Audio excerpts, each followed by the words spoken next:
नमस्कार साथियों, bike coffee channel पर फिर से आप लोगों को और एक नए वीडियो में स्वागत है। आशा करते हैं कि आप लोग अपने जीवन में खुश होंगे, मस्त होंगे और मजे में भी होंगे।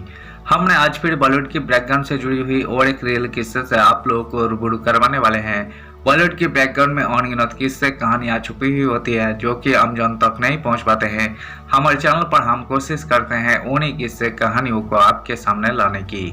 तो चलिए कहानियों पे चलते हैं, शुरू करते हैं बॉलीवुड की बैकग्राउंड से जुड़ी हुई और एक नई किस्से। लेडी बॉस कहलाती थी ये एक्ट्रेसेस। 50 के दशक में लेती थी 1.5 लाख फीस। मधुबाला से शादी करना चाहते थे इनके पति।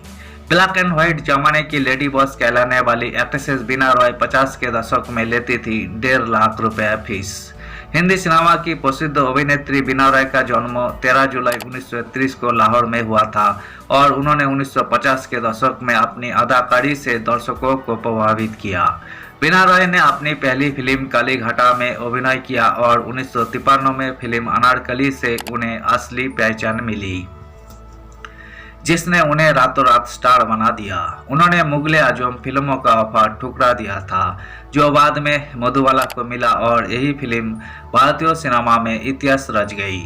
हिंदी सिनेमा के स्वर्ण युग की दमदार नायिकाओं में से एक थी खूबसूरती की मल्लिका बीना रॉय, जो उस दौर में एक फिल्मों के लिए 1.5 लाख रुपया लेती थी।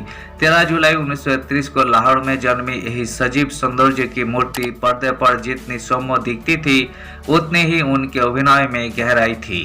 उन्होंने 1950 के दशक में अपने अभिनय से दर्शकों को मंत्रमुग्ध कर दिया था।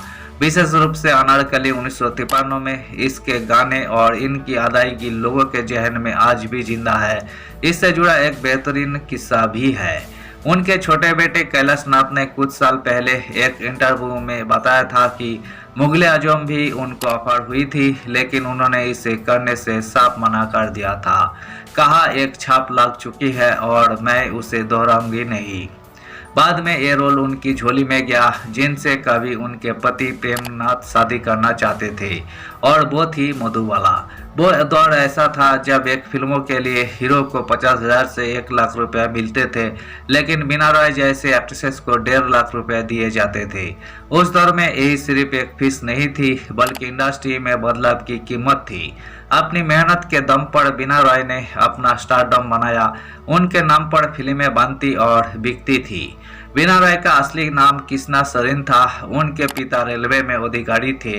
भारत पाकिस्तान के बंटवारे के बाद उनका परिवार कानपुर आ गया और उन्होंने यहाँ से अपनी पढ़ाई जारी रखी। इसके बाद उन्होंने लखनऊ के इसाबेला थ्रोबन कॉलेज में एडमिशन लिया। यहीं से उनके अंदर अभिनय के प्रति दिलचस्पी बढ़ने लगी। वही कॉलेज के नाटकों में हिस्सा लेने लगी और धीरे धीरे उनका आत्मविश्वास बढ़ने लगा। एक दिन उन्होंने अखबार में एक विज्ञापन देखा जिसमें लिखा था कि निर्देशक किशोर साहू अपनी फिल्मों के लिए नई अभिनेत्री खोज रहे हैं और इसके लिए एक टैलेंट कॉन्टेस्ट रखा गया है। बीना रॉय ने इस कॉन्टेस्ट में हिस्सा लेने का फैसला लिया, लेकिन घर वाले इसके खिलाफ थे। उस दौर में फिल्म इंडस्ट्री को लड़कियों के लिए अच्छा नहीं माना जाता था, लेकिन बीना रॉय ने हिम्मत नहीं हारी और भूख हड़ताल पर चली गई। उनकी जीत के आगे परिवार वालों को झुकना पड़ा और वही मुंबई चली गई। बीना रॉय ने टैलेंट कॉन्टेस्ट में जीत हासिल की और इनाम के तौर पर उन्हें 25,000 रुपये मिले।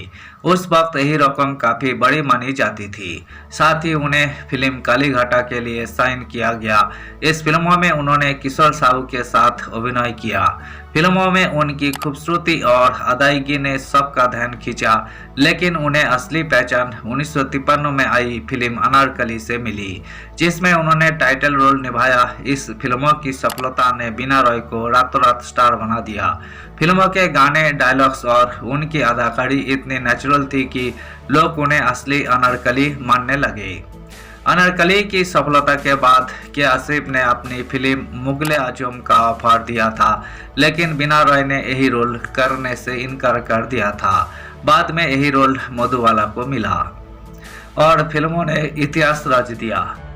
इसके बाद वही घूंघट 1960, ताजमहल 1963, चंगेज खान, प्यार का सागर और सगुफा जैसी कई शानदार फिल्मों में नजर आई।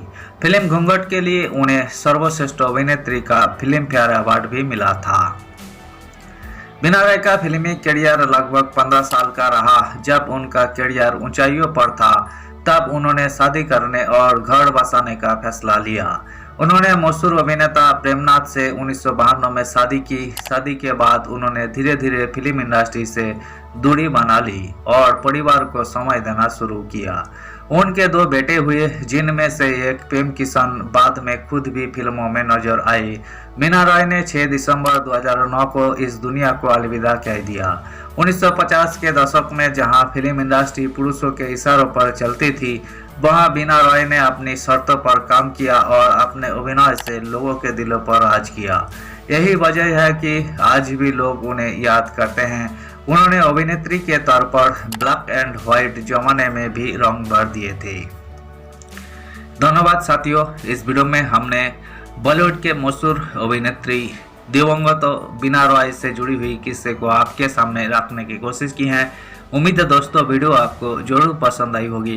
वीडियो पसंद आए तो लाइक कर दीजिएगा, चैनल पर नए आए हैं तो प्लीज़ एक सब्सक्राइब कर दीजिएगा और कमेंट बॉक्स में हाइप जरूर कर दीजिएगा। मिलते हैं नेक्स्ट वीडियो में, धन्यवाद।